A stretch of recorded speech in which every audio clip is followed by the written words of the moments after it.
하나님의 말씀 보겠습니다. 베드로전서 2장 11절 12절 말씀입니다. 사랑하는 자들아, 거류민과 나그네 같은 너희를 권하노니 영혼을 거슬러 싸우는 육체의 정욕을 제어하라. 너희가 이방인 중에서 행실을 선하게 가져 너희를 악행한다고 비방하는 자들로 하여금 너희 선한 일을 보고 오시는 날에 하나님께 영광을 돌리게 하려 함이라. 아멘. 할렐루야. 오늘도 하나님께서 우리에게 필요하신 말씀으로 은혜 주실 줄 믿습니다. 저는 오늘 본문을 중심으로 선한 싸움의 대상이라는 제목으로 함께 은혜를 나누고자 합니다.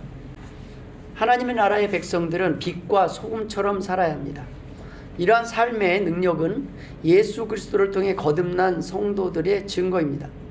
내가 거듭났는지 거듭나지 않았는지, 하나님의 자녀인지 아닌지 어떻게 우리가 알 수 있습니까?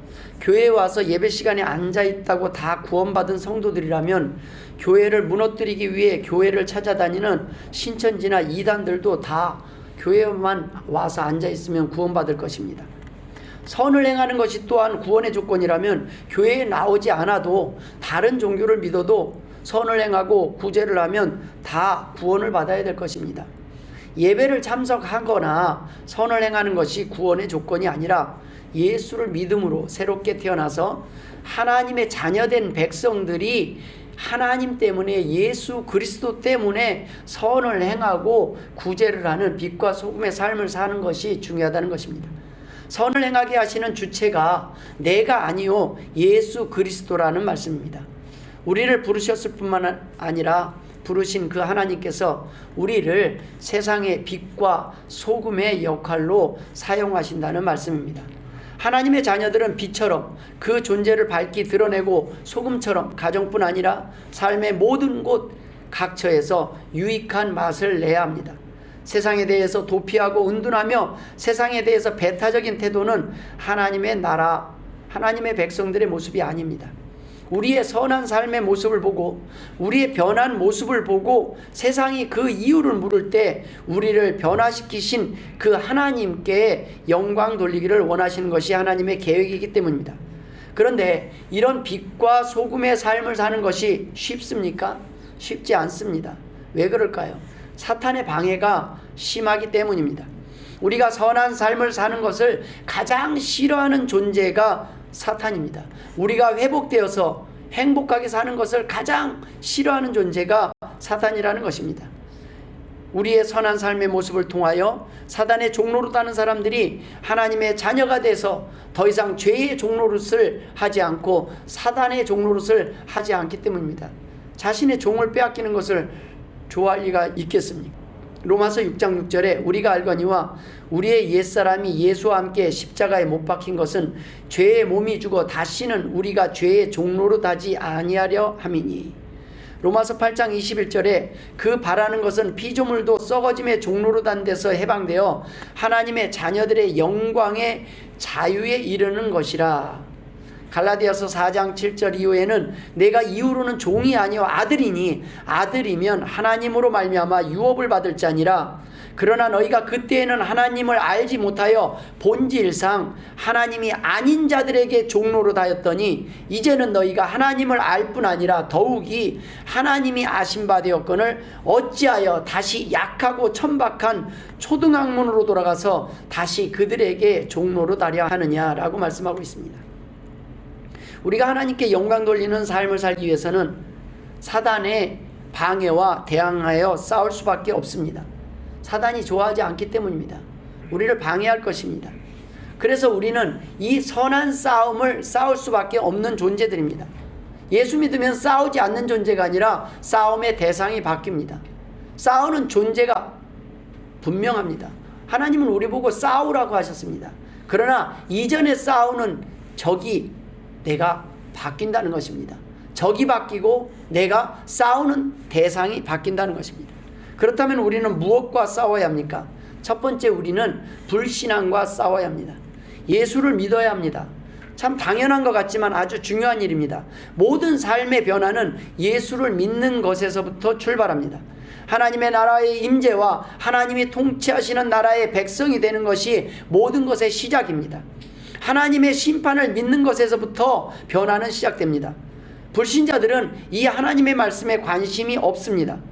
그러나 우리는 예수를 믿는 순간부터 이 하나님의 말씀에 관심이 있고 그 말씀을 통해 우리의 삶의 변화가 시작됩니다.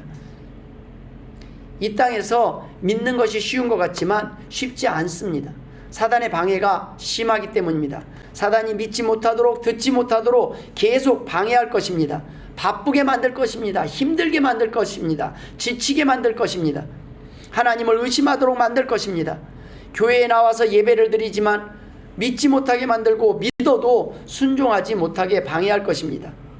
믿어야 새롭게 태어나서 하나님의 자녀가 되고 하나님의 자녀가 되어 하나님의 자녀다운 빛과 소금의 삶을 살 수 있기 때문입니다. 사단은 이것을 싫어합니다. 사단은 우리가 회복돼서 행복해지는 것 싫어하고 우리가 또 행복해서 다른 사람을 행복하게 하는 것을 싫어합니다. 우리는 불신앙과 싸워 이겨야 비로소 빛과 소금의 역할을 감당하는 하나님의 자녀가 될 수 있는 것입니다. 엊그제 기사 중에 이런 기사가 떴습니다. 오래전에 지하철에 테러가 있었습니다. 휘발유통 2개를 들고 그때 당시에는 인화물질을 제재하지 않았어요. 누가 그런 일을 한다고 생각이나 했겠습니까? 뇌졸중에 걸린 어떤 사람이 자기가 이제 뇌졸중이 되니까 이제 끝났다고 생각하는 거예요. 인생이 끝났는데 나 혼자 죽는 게 너무 억울한 거예요. 이렇게 죽는 게. 그래서 휘발유통 2개를 들고 지하철에 탔어요. 그리고 그 안에서 라이터를 켰습니다. 그리고 휘발유가 그 안에 번져서 지하철 전체가 타버렸어요. 사람들이 다 대피한 줄 알고 지하철 기관사가 키를 뽑고 그냥 나와버렸어요. 문제는 여기 있었습니다. 사람들이 다 대피한 걸 확인했어야 되는데 아직 대피하지 못하고 아우성을 하고 있을 때 키를 뽑고 나왔는데 키를 뽑으면 지하철 문이 열리질 않습니다. 그래서 그 안에서 다 많은 사람들이 생명을 잃었어요. 끔찍한 일, 그때 살아난 사람도 끔찍한 트라우마를 가지고 살아갑니다. 다 무엇 때문입니까? 이 땅에 하나님을 믿지 않으면, 죽음 뒤에 심판 믿지 않으면 두려움이 없어요. 나 혼자 죽는 게 억울한 게 정상이에요. 왜 나만 죽어야 돼? 왜 나는 이런 삶을 살아야 돼? 나는 왜 이렇게 힘든 삶을 살아야 돼? 여러분, 하나님을 믿지 않는데 선하게 사는 것이 이상하지 않습니까? 하나님이 없고 심판이 없는데 왜 이 땅에서 선하게 살아야 합니까? 누가 묻는다면 뭐라고 대답하시겠습니까? 될 수 있는 한 지혜롭게 악하게 사는 것이 세상의 지혜 아닙니까? 믿는 대로 산다면, 하나님이 없으면 깨끗하게 사는 게 더 이상한 겁니다. 왜 착하게 살아야 되고 왜 양보하고 살아야 됩니까? 억울할 뿐입니다. 나 혼자 사는 게, 나 혼자 당하고 사는 게, 나 혼자 참고 사는 게 억울할 수 있습니다. 왜요? 심판이 없으면 억울한 것이 당연한 겁니다. 깨끗하게 살 이유가 없어요. 그러나 우리는 하나님을 믿습니다. 이 모든 억울함을 하나님께서 다 아시리라 믿는 거예요. 이 모든 것들을 풀어주시리라 믿는 거예요. 우리가 참고 사는 거, 우리가 그럼에도 불구하고 내가 복수하지 아니하고, 그럼에도 불구하고 내가 참고 사는 거, 용서하고 사는 거, 그것을 하나님이 아신다고 믿기 때문입니다. 로마서 4장 20절에는 믿음이 없어 하나님의 약속을 의심하지 않고 믿음으로 견고하여져서 하나님께 영광을 돌리며 약속하신 그것을 또한 능히 이루실 줄을 확신하였으니, 이렇게 하나님의 말씀에 확신하는 사람, 천국에 대한 소망과 심판을 믿는 사람만이 이 땅에서 희생할 수 있고 이 땅에서 하나님을 위해서 살아갈 수 있는 것입니다. 하나님의 말씀에 순종하고 하나님을 믿고 하나님의 살아계심을 경험하며 살아갈 수 있는 것입니다. 성경을 통하여 약속하신 그 모든 것이 반드시 이루어질 줄 확신하는 사람들을 통하여 이 세상에서 선한 삶의 능력이 드러날 수 있기 때문입니다. 그러나 사단은 이것을 좋아하지 않습니다. 우리가 끊임없이 의심하게 만들 것입니다. 하나님의 말씀을 듣지 못하게 만들고 교회에 나올 수 없도록 바쁘게 만들고 수없는 방해거리를 통하여 우리를 더욱더 힘들게 할 것입니다. 교회에 가려고 그러면 어려운 일이잖아요. 그전에는 아무 일도 아닌데 오늘부터 교회에 나가고 예수 믿어보고 뭐 좀 해보려고 좋은 계획을 가져보면, 좋은 계획을 갖고 새 출발하려고 하면 뭐 일이 생기는 거예요. 자꾸 하나님의 말씀을 듣지 못하도록 방해를 해요. 그것이 사단의 역할입니다. 여러분, 바쁘다고 병원에 갈 타이밍 놓치면 더 큰 병으로 고생합니다. 아무리 바빠도 병원에는 가야 합니다. 병이 커진 뒤에 가면 늦고, 병이 커지기 전에 정기검진을 하고 예방 백신을 맞는 것이 정상 아니겠습니까? 우선적으로 해야 될 일이 있습니다. 더 중요한 일이 있습니다. 왜 그렇습니까? 생명에 관한 일이기 때문에 건강을 지키는 게 중요하다는 거예요. 아니 별거 아닌데 하고 넘어갔다가 큰 일이 생길 수 있다는 겁니다. 여러분, 인간이 되게 강한 것 같아 보여도 사실 인간은 연약한 존재입니다. 이 코털 하나만 잘못 뽑아도 뇌망염이나 폐혈증으로 죽을 수 있다고 코털을 절대 뽑지 말라고 기사가 떴더라고요. 저 많이 뽑았어요. 그런데 지금까지 하나님 살려주셨어요. 엄청나게. 하나님의 은혜입니다. 그런데 나는 딱 한 번만 뽑았는데 죽을 수도 있다는 거예요. 딱 한 번. 온갖 세균이 거기 다 있다는 거예요. 무서워서 살겠습니까? 여러분. 그러면 뇌졸중, 뇌경색, 뇌출혈, 심장병, 협심증, 심근경색 등 이런 혈관병은 우리가 안전합니까? 이것의 직전 단계가 무엇인지 아십니까? 그것을 전문용어로 죽상경화증이라고 해요. 죽상경화증. 혈관벽에 지방덩어리가 쌓여서 혈관이 좁아져서 이 피의 흐름을 방해하는 겁니다. 혈전이 쌓이는 거예요. 그러나 뇌졸중, 심장병의 질환이 동맥경화증으로 알고 있는데 엄밀히 말하면 그 전에 이 죽상경화증이 먼저 진행된다는 겁니다. 이것이 근본적인 원인이라는 거예요. 이것은 혈액 속에 콜레스테롤이 너무 많이 쌓여서 이제 피가 먹는 죽처럼 걸쭉해져서 점점 단단하게 굳어가는, 점점 경화돼가는 상태를 말한다고 합니다. 이런 피가 이제 우리 뇌동맥 속에서 흐르면 뇌경색이 발생하고, 또 우리 몸 가운데서 뭐 발 쪽이 안 되면 혈액순환이 안 돼서 발이 저리기도 하고 그러는 거예요. 그런데 놀라운 것은 이 죽상경화증이 왜 무섭냐면 이 증상이 곧바로 나타나지 않는 것이 대부분이랍니다. 이 죽상경화증은 진행돼서 혈관 동맥에 50% 이상이 좁아져서 피의 공급이 이제 줄어들 때 비로소 사람들이 증상을 조금씩 느낀다는 거예요. 그러니까 50%가 막히기 전까지는 사람들이 못 느낀다는 거예요. 따라서 심장이나 뇌나 팔다리에 혈액이 부족해지고 심근경색증이나 뇌졸중 같은 응급질환이 발생하기 전에는 대부분 이 죽상경화증이 있다는 것을 알지 못하는 경우가 많다는 겁니다. 특히 여성 갱년기에는 그 젊을 때까지 혈관을 보호하던 에스트로겐, 여성 호르몬이 사라져서 이제 혈관이 위기를 맞게 되는데, 여기에 죽상경화증까지 있으면 빠르게 뇌졸중이나 심근경색증으로 발전할 수 있으니까 여성들은 특히 더 조심하랍니다. 조심하셔야 돼요. 남성은 코털 뽑는 거 조심하시고 여성은 갱년기에 이거 발병되지 않도록 미리미리 조심하는. 중요한 것은 이것은 증상이 나타난 뒤에 늦는다는 거예요. 모든 문제가 터지기는 늦어요. 그래서 우리는 터지기 전에 경고하는 자들이 되어야 됩니다. 문제가 생기기 전에, 심각한 상황이 되기 전에 준비해야 됩니다. 휘발유 사건이 있고 난 뒤에 좋아졌습니다. 그때 그전에는 이 지하철의 시트나 모든 것들이 다 인화성이었대요. 지금은 불에 쉽게 타지 않는 불연제로 다시 다 바꿨습니다. 그 이후로 많이 바뀌어졌어요. 늦었어요. 그 전에 방지할 수 있으면 좋지만 사람들은 일이 터지고 나서야 그것을 준비할 때가 있습니다. 죽은 뒤에야 무엇을 천국을 준비할 수 있겠습니까? 죽기 전에 준비하는 겁니다. 죽기 전에 우리는 하나님의 자녀답게 살 수 있는 것입니다. 죽음이 당장 나와는 먼 일 같아 보여도 언제 그날이 닥칠지 아무도 모르는 것입니다. 여기에 있는 사람이 내일 병원에 가 있어도 아무것도 이상하지 않는다는 거예요. 이제 50이 넘었기 때문에 그냥 그분이 건강했는데 죽상경화증이 51%로 넘어간 거예요. 건강했는데 지금 조심해야 돼요. 지금 우리가 조심하지 않으면 결국엔 그 일이 닥치는 데는 늦어요. 지금까지 살아가고 있고 지금까지 아무 일 없는 거 하나님의 은혜임을 믿습니다. 죽음이 끝이 아니라 우리는 새로운 시작임을 믿기 때문에 우리는 오늘도 하나님 앞에 나와서 예배하는 것입니다. 그러나 사단은 이 믿음을 방해합니다. 하나님이 없다고 속삭입니다. 하나님의 심판이 있음을 믿지 못하게 하고 영원한 천국에서의 삶을 준비하지 못하도록 방해합니다. 말씀을 듣지 못하게 방해할 것입니다. 하나님 앞에 나오는 것을 방해할 것입니다. 왜냐하면 믿음은 들음에서 나기 때문입니다. 로마서 10장 17절에 그러므로 믿음은 들음에서 나며 들음은 그리스도의 말씀으로 말미암느니라. 아무거나 듣는다고 생기는 것이 아니라 하나님의 말씀을 들을 때 구원에 이르는 믿음이 생긴다는 말씀입니다. 우리가 무엇을 듣느냐가 중요해요. 무엇을 먹느냐가 중요해요. 독을 먹으면 우리가 탈이 나는 겁니다. 하나님의 말씀을 들을 때 우리가 생명이 회복된다는 말씀입니다.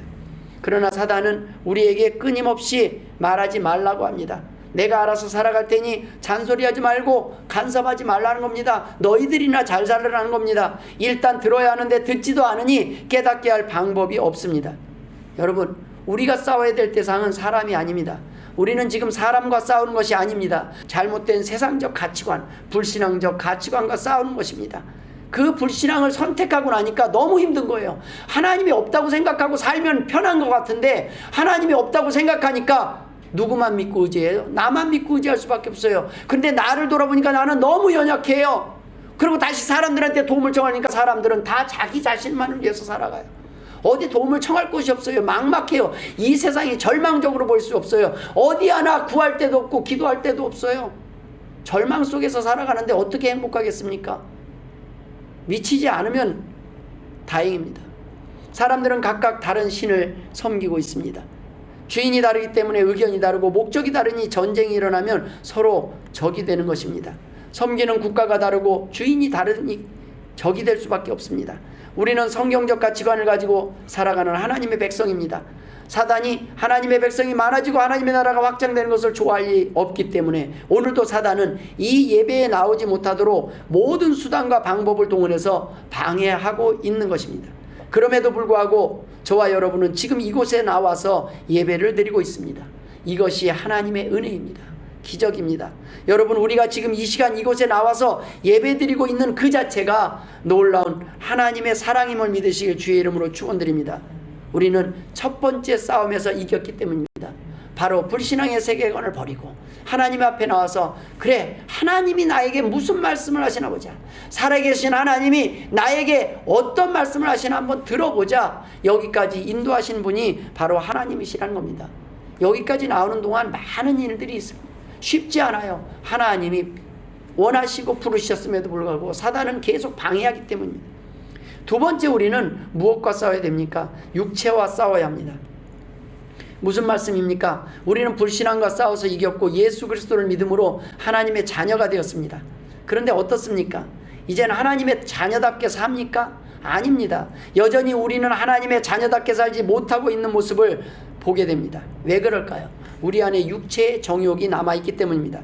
우리의 육체는 죄성으로 가득 차 있습니다. 평안함을 추구합니다. 우리의 육체가 원하는 것은 나의 편안함과 쉼인데 하나님의 자녀의 삶은 육체가 원하는 쉼과는 반대로 십자가를 지는 삶, 이타적인 삶을 살아야 할 때가 많이 있습니다. 그러니 예수 믿기 전보다 더 힘들고 더 피곤할 수도 있어요. 이 육체와 싸우는 것은 죄악된 육체의 본성, 이기적인 생각, 세상적 가치관과 싸우는 것입니다. 이것은 과거가 아니라 현재의 문제요, 지금의 문제입니다. 우리의 죄악된 본성과 싸우는 싸움, 자신의 정욕과 싸우는 것은 정말 힘든 일입니다. 나를 포기하는 삶을 선택하는 것이 쉽지 않습니다. 로마서 6장 6절에 우리가 알거니와 우리의 옛사람이 예수와 함께 십자가에 못 박힌 것은 죄의 몸이 죽어 다시는 우리가 죄에게 종로로 타지 아니하려 함이니, 고린도전서 9장 27절에 내가 내 몸을 쳐 복종하게 함은 내가 남에게 전파한 후에 자신이 도리어 버림을 당할까 두려워함이라. 모처럼 예수 믿고 하나님의 자녀답게 마음 잡고 살려고 결단하고 보니 여러분 쉽습니까? 쉽지 않아요. 도리어 평화롭던 가정이 더 시끄러워지고 없던 잡음까지 생겨날 때가 있습니다. 죄악된 세상 속에서 죄와 더불어 살 때는 별 문제가 없어 보였는데 악과 적당히 타협하며 살 때는 문제가 없었습니다. 이래도 좋고 저래도 좋고 이렇게 그냥 양보하고 저렇게 양보하고 살 때는 시끄럽지 않았어요. 그래, 너 원하는 대로 그냥 내가 해줄게. 다 해줄 때는 별 문제가 없었습니다. 사단이 원하는 삶을 살 때는 별 문제가 없어요. 방해도 없는 것 같아요. 그런데 모처럼 교회만 나오려고 그러면 힘든 일이 생깁니다. 이제 악과 타협하지 못하니 없던 문제가 생깁니다. 착하게 살려고 마음먹은 그때부터 악과 부딪히게 되는 것입니다. 이전에 없던 싸움이, 이전에 없던 문제들이, 시끄러운 잡음들이 시작되는 겁니다. 그런데 이 싸움이 쉽지 않다는 거예요. 때로는 그 싸움의 대상이 가족이 될 수도 있다고 말씀하셨습니다. 왜냐하면 믿음이 다르니 삶의 목표와 가치관이 다르니 부딪힐 수밖에 없는 것입니다. 주님이 누가복음 18장 29절에 내가 진실로 너희에게 이르노니 하나님의 나라를 위하여 집이나 아내나 형제나 부모나 자녀를 버린 자는 또 마태복음 19장 29절에 내 이름을 위하여 집이나 형제나 자매나 부모나 자식이나 전토를 벌인 자마다 여러 배를 받고 또 영생을 상속하리라. 이런 말씀이 기록되어 있어요. 여러분, 세상에서 하나님을 믿지 않는 세상에서 제일 중요한 존재가 바로 형제나 자매나 부모나 자식이나 전토, 집 아니겠습니까? 그런데 이것도 버려야 될 수도 있다는 거예요. 하나님의 나라를 위하여, 예수 그리스도의 이름을 위하여 가족에 대한 격려와 기대조차 때로는 포기하고 등을 져야 될 때도 있고 버림을 받을 수도 있다는 겁니다. 그 마음을 내려놔야 될 수도 있다는 거예요. 그러니 많은 사람들이 이 싸움을 포기할 수밖에 없다는 것입니다. 여러분, 지금 이슬람권에서는요, 가족 중에 누군가 예수를 믿으면 아무나 그 사람을 죽여도요, 그걸 벌하지 않아요. 그래도 예수 믿겠느냐라는 것입니다. 믿어야 된다는 것입니다. 나라도 구원받든지 내가 구원받고 변화된 모습을 보고 가족까지도 구원받게 해야 한다는 것입니다. 내가 먼저 살아야 남은 가족도 살릴 수 있기 때문입니다. 가족과 함께 멸망하는 길을 선택하는 것보다 가족을 구원하기 위하여 우선 내가 사는 길을 선택하라는 말씀입니다. 이기적으로 보일 수 있습니다. 그러나 내가 살아야 다른 사람을 살릴 수 있습니다. 내가 처져 있어서는 안 돼요. 내가 회복돼야 돼요. 그리고 그 회복되는 목적이 나를 위해서, 나만을 위해서 회복돼서는 안 된다는 거예요. 우리 가족을 살려야 되잖아요. 가족을 살리기 위해서 우리는 다시 일어나야 합니다. 내가 먼저 더 열심히 살아야 합니다. 내가 먼저 시험에 들지 않고 승리해야 한다는 것입니다. 가족 때문에 내가 넘어지는 것이 아니라 가족을 위해 내가 넘어지면 안 된다는 것입니다. 가족을 위해 내가 살아야 한다는 것입니다. 그런데 그 길이 쉽지 않다는 것입니다. 그 길을 가는 사람이 많지 않다는 말씀입니다. 마태복음 7장 13절 14절에는 좁은 문으로 들어가라. 멸망으로 인도하는 문은 크고 그 길이 넓어 그리로 들어가는 자가 많고 생명으로 인도하는 문은 좁고 길이 협착하여 찾는 이가 적음이라 라고 말씀하셨습니다. 누가복음 13장에는 좁은 문으로 들어가기를 힘쓰라. 내가 너희에게 이르노니 들어가기를 구하여도 못하는 자가 많으리라. 이렇게 말씀하셨어요. 이 좁은 문, 들어가는 사람, 찾는 사람도 적지만 중요한 것은 모두가 가겠다고 해서 모두가 들어갈 수 있을 정도로 넓지 않다는 거예요. 좁다는 거예요.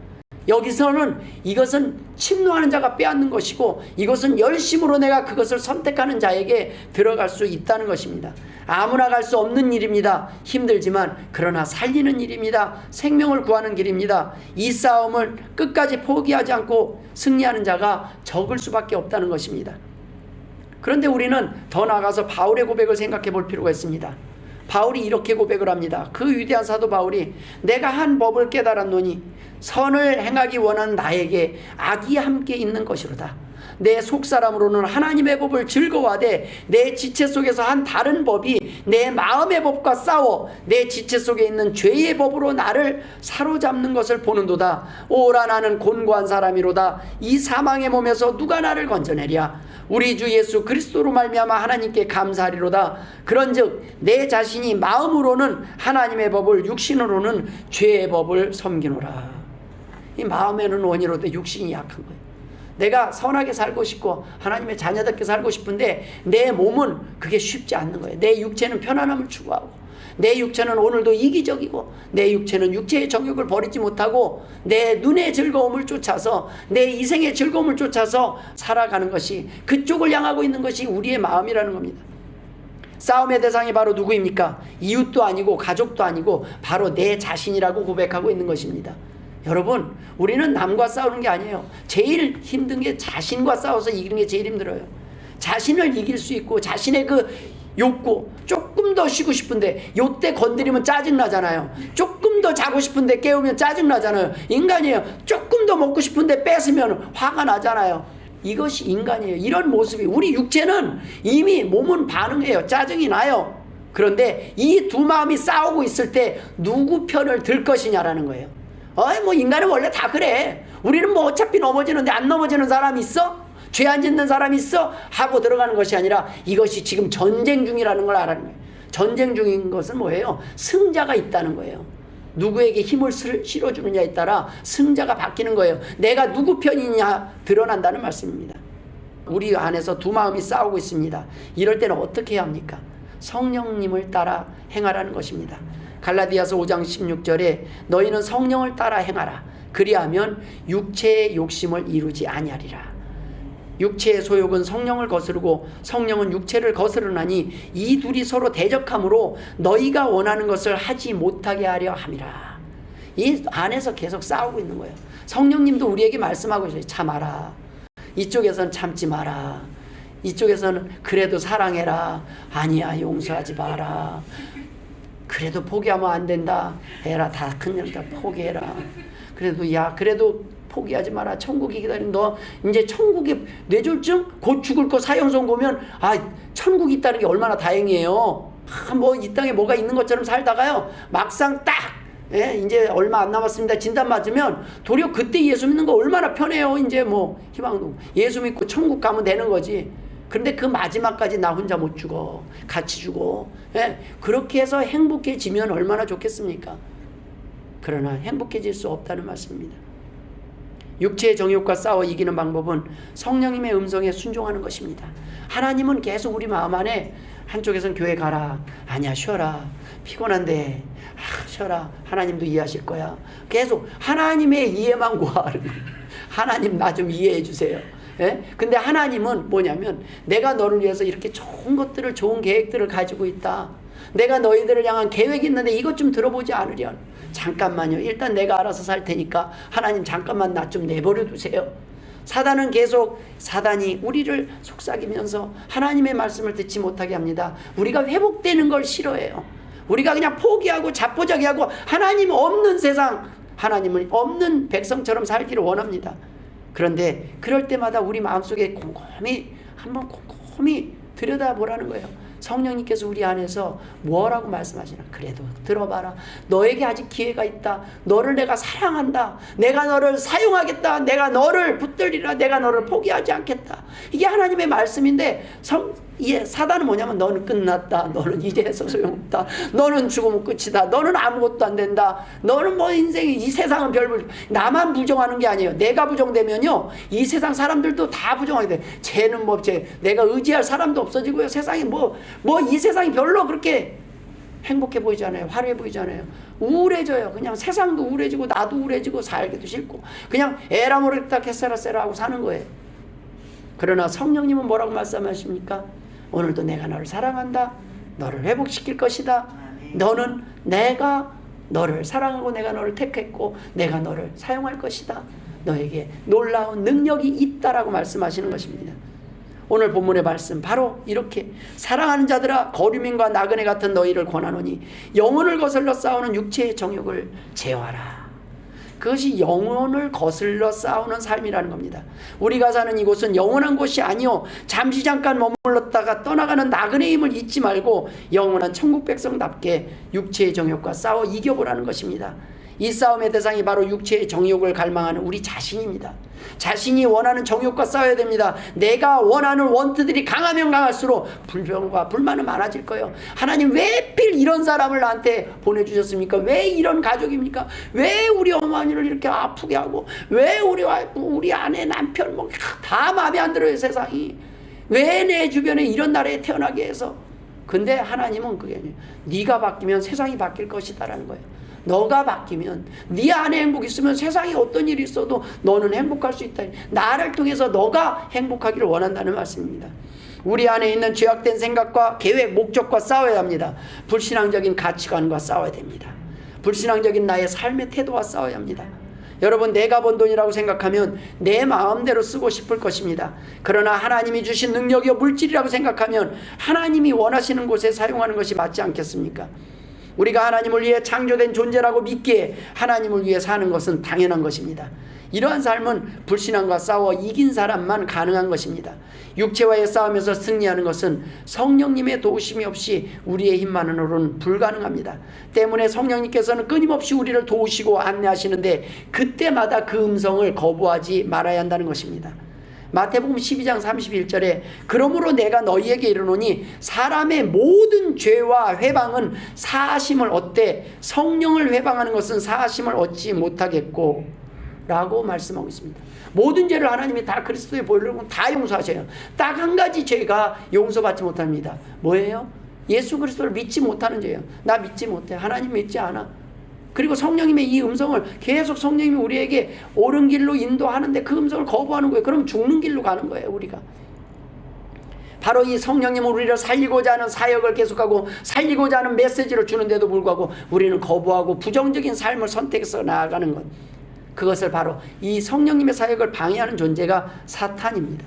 우리는 바로 성령님의 음성을 듣고 순종할 때 우리는 바로 육체와 싸워서 이길 수 있는 것입니다. 세 번째 우리가 싸워야 될 대상이 누구입니까? 바로 사탄입니다. 마태복음 23장 33절에 이렇게 기록되어 있습니다. 뱀들아, 독사의 새끼들아, 너희가 어떻게 지옥의 판결을 피하겠느냐? 여러분, 주님이 하신 말씀이에요. 어떻게 이렇게 교양 없이 말씀하신 수가 있겠습니까? 새끼가 뭐예요? 새끼가. 주님이 그래도 얘들아, 뱀의 자녀들아, 독사의 자녀들아 이렇게 표현해야지. 그리고 또 하고 말하는 게 어떻게 독사예요? 그래도 개의 자녀들아 뭐 이 정도로 표현을 해줘야지. 그냥 이렇게 새끼라는 말을 이렇게 넣어가지고 이렇게 할 수 이거는요 원어에서 그나마 순화시켜서 표현한 겁니다. 성경이 번역할 때. 근데 원문은요 훨씬 더 이스라엘 그 사람들의 그 느낌으로는 훨씬 더 심한 욕이라는 거예요. 주님이 어떻게 이런 말씀을 하실 수 있습니까? 여러분, 싸워야 할 사단 앞에서는 침묵하고 좋은 것이 좋은 거라고 그냥 말없이 따라가는 사람들이 온유한 사람들이 아니에요. 그 사람들이 선한 게 아니에요. 예수님이 귀신 쫓아갈 때 귀신이 막 있어요. 그러니까 귀신이 물어요. 귀신 들리는 군대에 막 귀신이 막 한둘이 아니라 그냥 군대가 들어가 있었다고 그랬어요. 그러니까 막 미쳐서 막 날뛰고 거품 물고 막 날뛰어요. 그러면서 귀신이 예수님한테 1:1 면담을 신청을 해요. 뭐라고 신청하는지 아십니까? 나랑 무슨 상관인데 나 여기 터잡고 사는데 왜 주님은 주님의 일을 하십시오. 꼭 나를 쫓아내야 되겠습니까? 주님이 나와라 쏙 나와.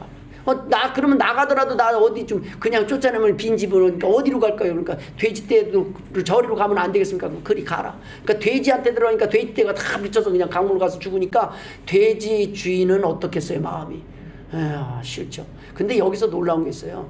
돼지떼 주인은요 그 순간에 돼지떼 자기 재산 잃어버린 것만 봤지 하나님의 세계 영적 세계를 못 봤어요.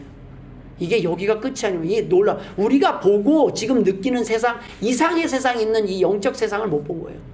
주님을 못 본 거예요. 그거는 돼지가 중요한 게 아니에요. 내가 지금 살아가는 것이 지금 뭔가 모르는 세상이 있다는 걸 알 수 있어요. 귀신을 쫓아내신 그럼 사람을 살렸는데 돼지떼가 지금 더 아까운 거예요.